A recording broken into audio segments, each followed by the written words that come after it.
นี่มาพามาชมสวนหมากหนอดภาษาไทยเอิ้นว่าหมากเซาบรอกฮักกระปลูกได้6 เดือนกำลังติดดอกติดผล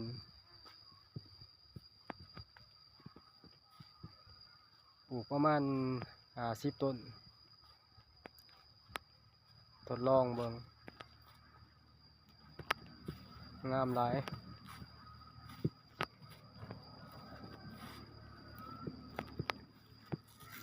กำลังแตกยอด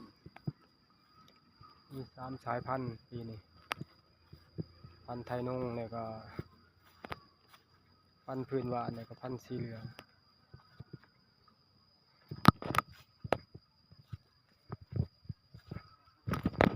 กำลังปลูกใหม่ก็มีตัวที่มันนั่นบ่ติด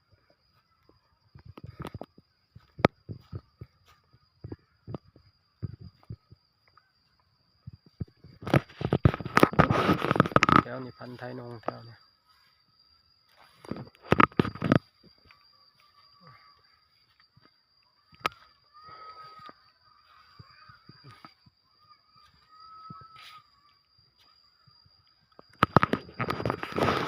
ทางเป็นหมานี่หมางามขนาดหมานี่เหลือมเลย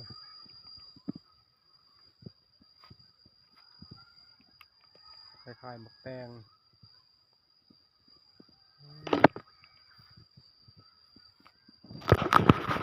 คอยจับมาในปีนี้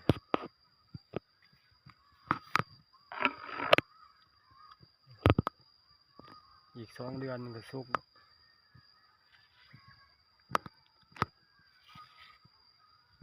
เวลาสุกมันจะเป็นสีม่วงมาเลย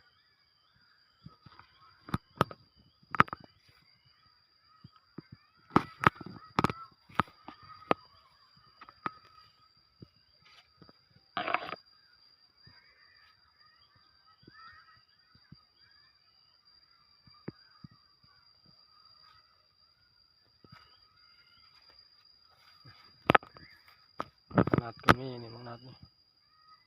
มีทุกแบบต้นกระเดากล้วยก็มีพันธุ์พื้นบ้านนะ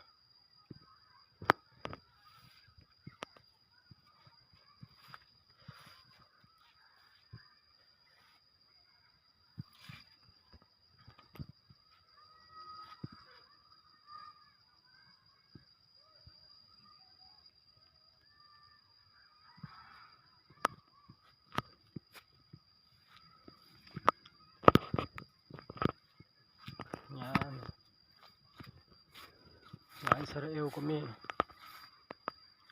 มักบวบยาอิสราเอลเนี่ย